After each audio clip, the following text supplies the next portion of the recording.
முடிவெடுக்கப்பட்ட கடனுக்காக உன்னையும் மகனையும் பெற்றுகள் செய்தேன். பாவம் ஏழை அந்தனர் நம்மோடு கூட 48 நாள் பின்னோடு வந்தார். அவருக்கு தலைவு கூலிக்காக இந்த காசிமா நகரத்திலே இந்த வெற்றியாளத்திலே நான் அடிமையாகி 16,000 வராக பெற்றுக் கொடுத்தேன். ஆகையால் தான் இந்த சுடலை காக்கும் நிலை எனக்கு வந்தது.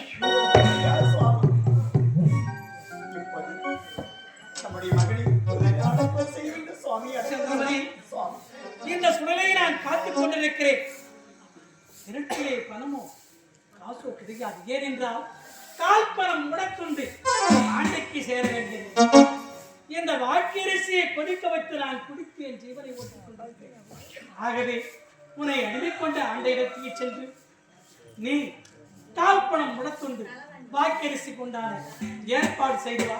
அதுவரை மகளை நான் பார்த்துக் கொள்கிறேன். அப்படியே சென்று வா. சீக்கிரம் கால் பணம் முடக்குண்டு வாக்கரிசி எங்கேயாவது சென்று எடுத்து அது வாங்கிட்டு வருகிறேன். சாமி போயிட்டு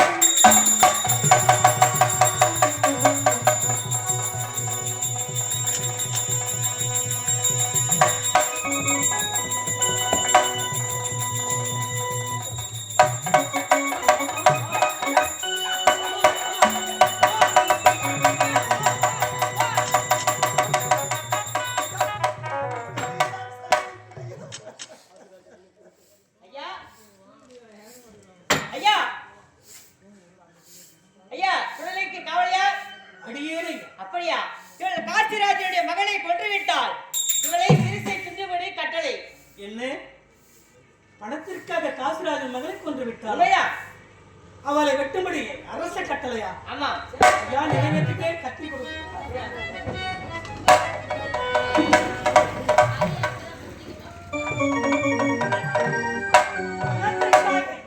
ஒரு குழந்தையை கொண்டவளை உயிரோடு விடுவதா? இல்லை, வெட்டு ஒன்று குற்று இப்படி பாருங்கள்.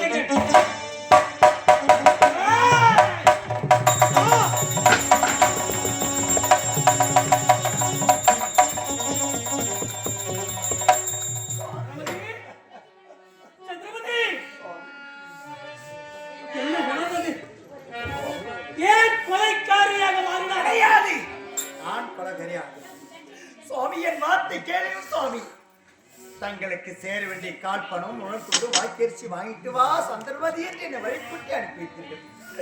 போக வழியில் அழகான ஒரு குழந்தை இருந்தது.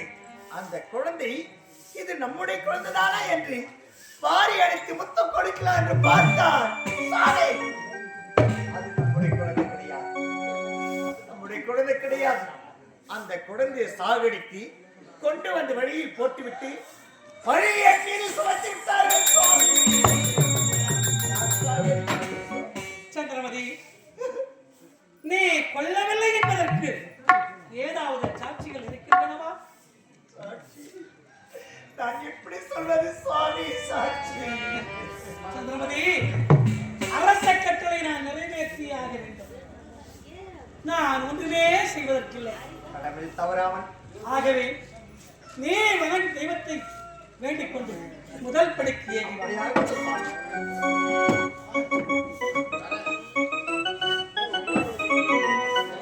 சொல்லால் களம் இல்லாத போய் சொல்லால் சொல்லால்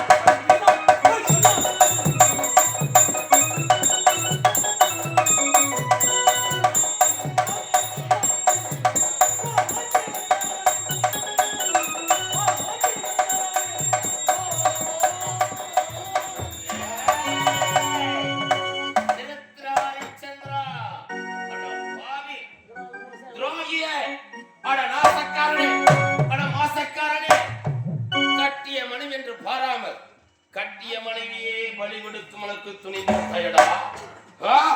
உனக்கு எங்கிருந்தா வந்திருக்குது இவ்வளவு ஆணவா?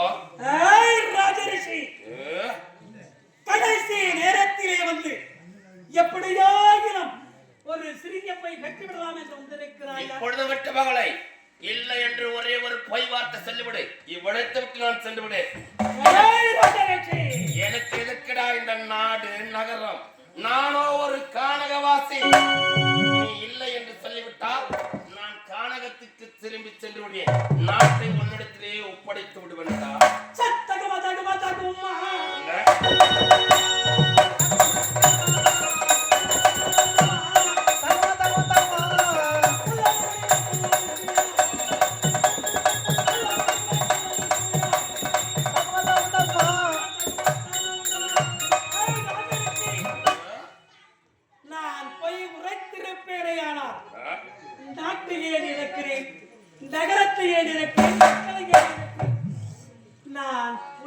உரைக்கவே மாட்டேன். என் உயிரே போனாலும் பொய் உரைக்க மாட்டாய். ஹரிச்சந்திரா, உனக்கு இருமாப்பு அதிகமாடா, ஆணவம் உண்மைதான். எனக்கு ஆணவம் அதிகமாடா. உண்மைதான், உண்மைதான். ஆணவத்தை அடக்கிறேன். அது முடியாது உன்னால். என்னால நான் முடித்து கட்டுறடா. வரேன். கண்ணே சந்திரமதி சுவாமி, உன் இஷ்ட தெய்வத்தை வேண்டிக் கொண்டு இரண்டாம் படைக்கு ஏகிறார் சுவாமி. சொல்லால் ஒரு கலவை இல்லால் ஒரு சொல்லால் எனக்கு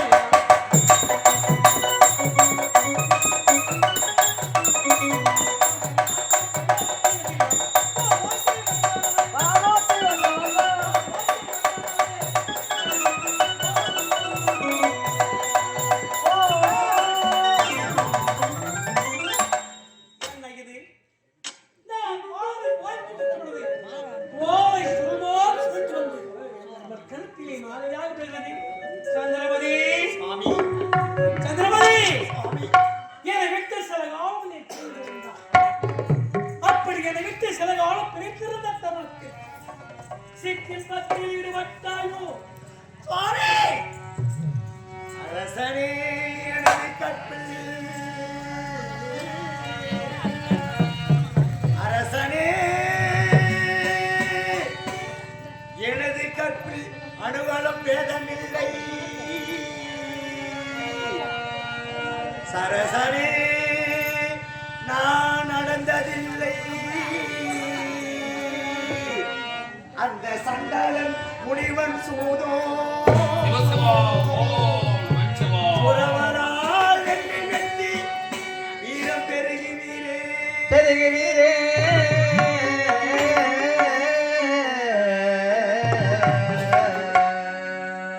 அஸ்தத்துக்கு பாலகர்க்கு மேலானை அந்த ஆதிசிவன் உமையவள் மேலானை இஷ்டமுடன் என்னை வாளால் வெட்டி வீரம் பெருகுவீரே. சுவாமி. சுவாமி, நான் முத்தன் நிரபராதி, ஏற்றுக்கொள்ளுங்கள் சுவாமி. சந்திரமதி சுவாமி, நீ உத்தமி பத்தினி பத்தரை வாக்கு பசுப்பட்டாங்க என்பது எனக்கு தெரியும்.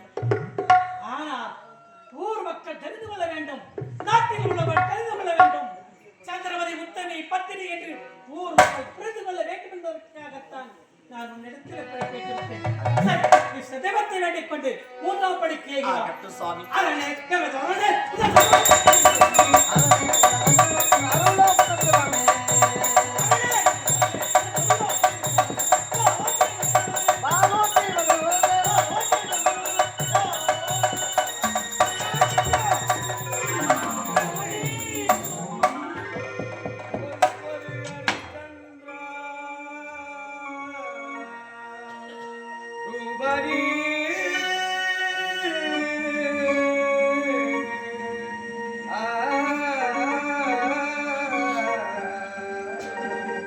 ஹரிச்சந்திரா,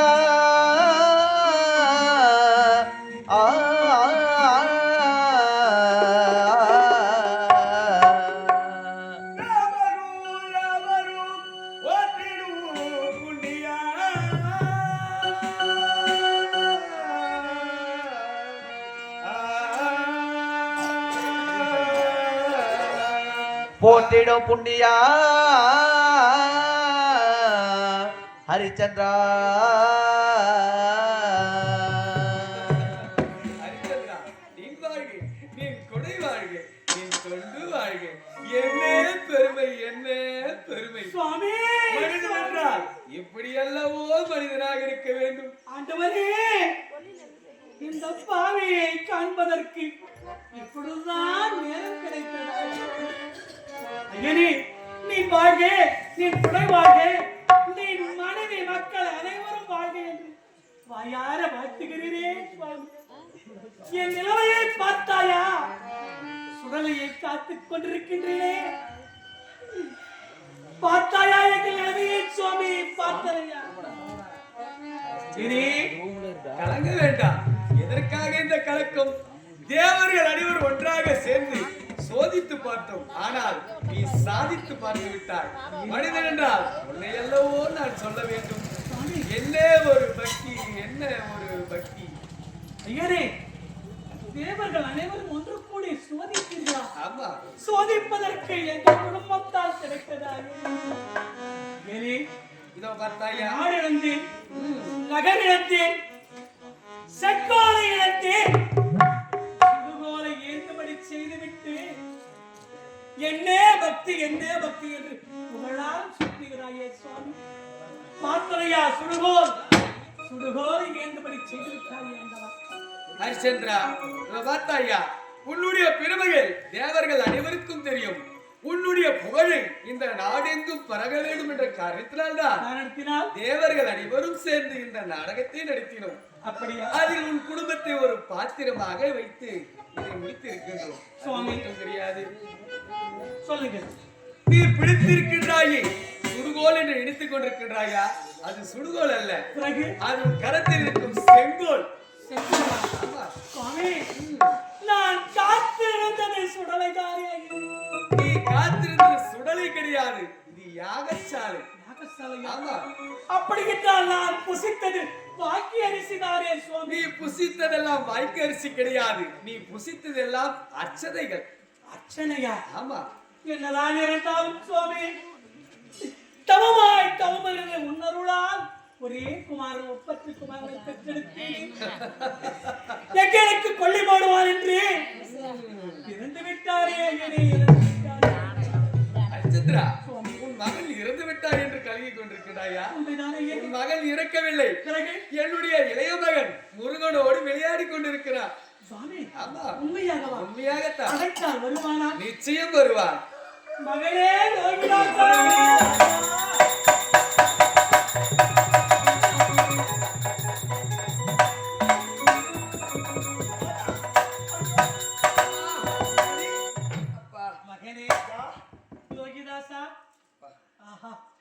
சுவாமி, உங்கள் கருணையே கருணை சுவாமி. ஆமா, எங்களை அடிமை கொண்டாரே அந்த விஸ்வாமுத்திரர் எங்கே சுவாமி? விஸ்வாமுத்திரர் தானே, இதோ வருகின்றார். ஹரிச்சந்திரா, வாருங்கள் வாருங்கள். வாழ்க வாழ்க சுவாமி. ஹரிச்சந்திரா சுவாமி, ஆண்டொரு நேரத்தில் தேவ சபையிலே சபதம் எடுத்து என்னவென்று அன்றொரு நேரத்திலே தேவ இந்திரன் எனக்கு சந்தேகம், அந்த சந்தேகத்தை தீர்த்து வைக்க வேண்டும் முறையிட்டார். இந்த உலகத்தில் பொய் சொல்லாதவன், பிறர் மனுவை ஏறெடுத்து பார்க்காதவன், இல்லை என்று சொல்லாதவன் இருக்கிறானா என்று என் சந்தேகத்தை தீர்த்து வைக்க வேண்டும் முறையிட்டான் தேவ இந்திரன். அந்த சமயத்தில் நாரதர் என்ன செய்தார்? நாரதர் வசிஷ்டரை அழைத்து அவரிடம் உண்மை உரைப்பார் என்று உரைக்க, வசிஷ்டரோ என்ன உரைத்தார்? என்னுடைய மாணக்கன் இருக்கிறான், திருச்சங்கு ஈன்றெடுத்த மைந்தன் ஹரிச்சந்திரன் ஒருவனே, உத்தமன், பத்தினி விரதன், பொய் சொல்லாதவன், பிறர் மனைவி ஏறெடுத்து பார்க்காதவன் என்று வாதாடினார். அதிலே பல பொய்களை உரைப்பான் என்று நான் வாதாடினேன். அப்பொழுது திருச்சபையிலே நான் சபதம் ஏற்று என்னவென்று நான் ஒரு பொய் வாங்காவிட்டில் நான் பெற்றிருக்கிறேனே தவம், அந்த தவத்தின் பாதி வலிமை அன்னவருக்கு பாதி வாக்கு தருவதாக வாக்கு கொடுத்திருக்கிறேன். அது மட்டும்தானா? தேவர்கள் அனைவரும் ஒன்று சேர்ந்து உன் குடும்பத்திற்காக சூழ்ச்சி செய்தோம். அது மட்டும்தானா? நீங்கள் அனைவரும் உனக்கு தரகராக ஓடி வந்தார்களே, அவர் யார் தெரியுமா? இந்த உலகத்திலே உன் மனைவிக்கு வந்தது அடிமையாக்கியது அந்த அக்னி பகவான், உன்னை அடிமையாக்கியது அந்த யமதர்ம ராஜன், தலைவராக ஓடி வந்து சுக்கிர பகவான். அப்படியா? அது மட்டும்தானா?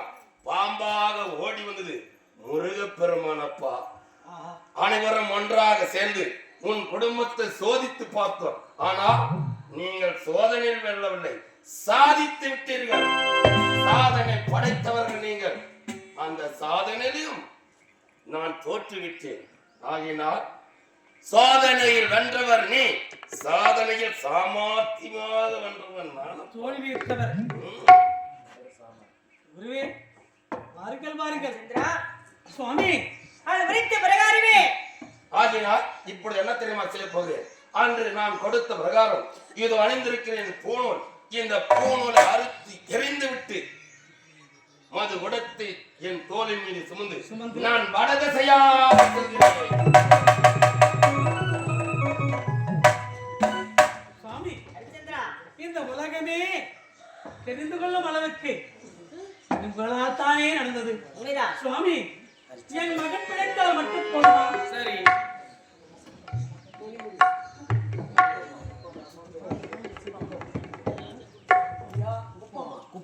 இதோ மக்கள் சம்பத்து அனைத்து இந்த ஊரில் நல்ல பேர் எடுத்து நல்லபடியாக வாழ்ந்து இறந்திருக்கிறார்களே குப்பம்